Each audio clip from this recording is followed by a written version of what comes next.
Hello students, welcome to my channel.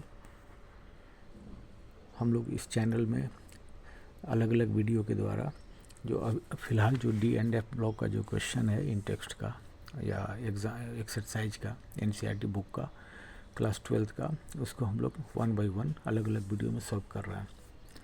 तो अभी जो क्वेश्चन है वो है एनसीईआरटी से ही है।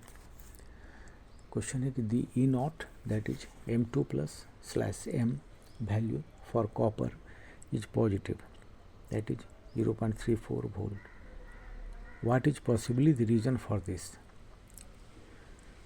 तो नॉर्मली क्या होता है कि जो मेटल हैं वो इलेक्ट्रॉन को लॉस करते हैं, लेकिन यहाँ पर कॉपर जो है उसका पॉजिटिव वैल्यू, ऐसा क्यों? कुछ हिंट दिया हुआ यहाँ पे क्वेश्चन में ही हिंट है। Consider its high atomization energy and low hydration energy. इन दोनों को कंसीडर करते हुए इसको एक्सप्लेन करना है। तो हम लोग जैसा कि जानते हैं, for most metals E naught value यानी M2+/M रिडक्शन वैल्यू जो है is negative. It means metal prefers to get oxidised to M2+, यानी कि वो मेटल जो है वो इलेक्ट्रॉन को लॉस करता है। M से M2+ हो जाएगा, इलेक्ट्रॉन का लॉस हुआ। बट फॉर कॉपर ये जो वैल्यू है रिडक्शन पोटेंशियल का E0 M2+/M इज पॉजिटिव। ऐसा क्यों है? Because copper metal is more stable then Cu2+ ion in aqueous solution, यानी कि जिसमें ज़्यादा स्टेबिलिटी होगा उसको वो अचीव कर रहा है।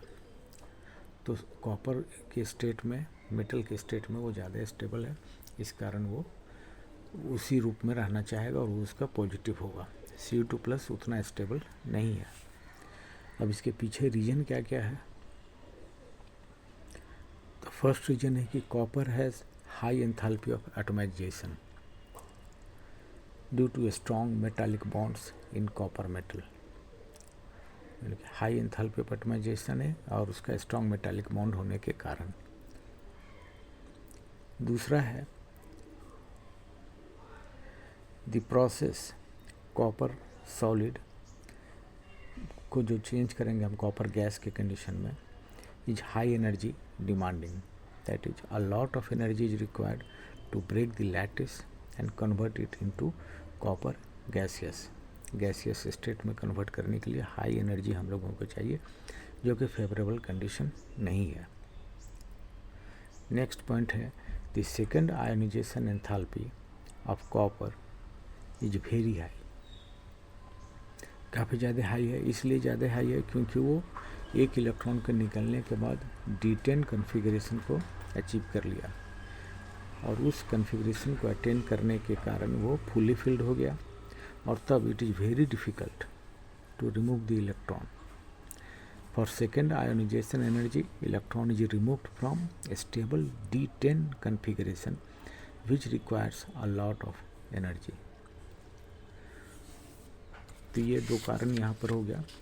एक कारण हो गया कि उसका एंथैल्पी ऑफ एटमाइजेशन हाई इसलिए है क्योंकि स्ट्रॉन्ग मेटालिक बॉन्ड है। दूसरा, कन्वर्ट करने के लिए इलेक्ट्रॉन कब निकलेगा? जब सॉलिड्स इसको हम गैस में कन्वर्ट करेंगे, तो वो कन्वर्सन का जो एनर्जी है वो भी काफ़ी ज़्यादा हाई है। और सेकेंड आयोनाइजेशन एनर्जी जो है वो काफ़ी ज़्यादा है, तभी जब सेकेंड वाला हटाएंगे तभी वो M2+ में कन्वर्ट होगा। एंड थर्ड है low hydration enthalpy. Due to low hydration enthalpy of Cu2+ ions not enough stabilization occurs in aqueous medium. तो इन सभी के कारण कॉपर का जो E0 वैल्यू है वो पॉजिटिव होता है, that is 0.34 volt.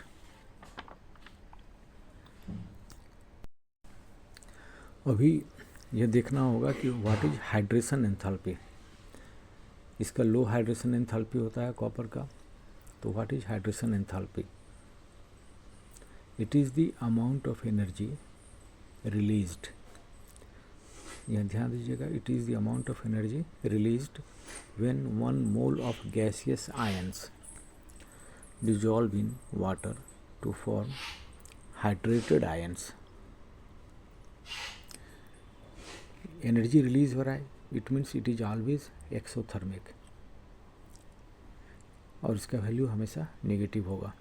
Negative value आएगा because ion dipole interaction forms between the ions and polar water molecules. तो हाइड्रेशन एंथैल्पी क्या हो गया, एनर्जी रिलीज होगा जब एक मोल गैसियस आयन को वाटर में डिजोल्व हम लोग करते हैं ताकि वो हाइड्रेटेड आयन का फॉर्मेशन कर सके, और ये हमेशा निगेटिव वैल्यू में आएगा यानी एक्सोथर्मिक होगा। इसलिए होगा क्योंकि आयन और पोलर वाटर मॉलिक्यूल के बीच में जो अट्रैक्शन है आयन डाइपोल, उसके चलते क्या क्या फैक्टर जो है वो अफेक्ट करता है हाइड्रेशन एंथैल्पी को। फर्स्ट फैक्टर वो है higher the charge on ion more negative, that is higher the hydration energy. आगे जितना ज़्यादा चार्ज होगा उतना ज़्यादा नेगेटिव एनर्जी होगा यानी हायर हाइड्रेशन एनर्जी होगा। This is due to a stronger attraction which water molecules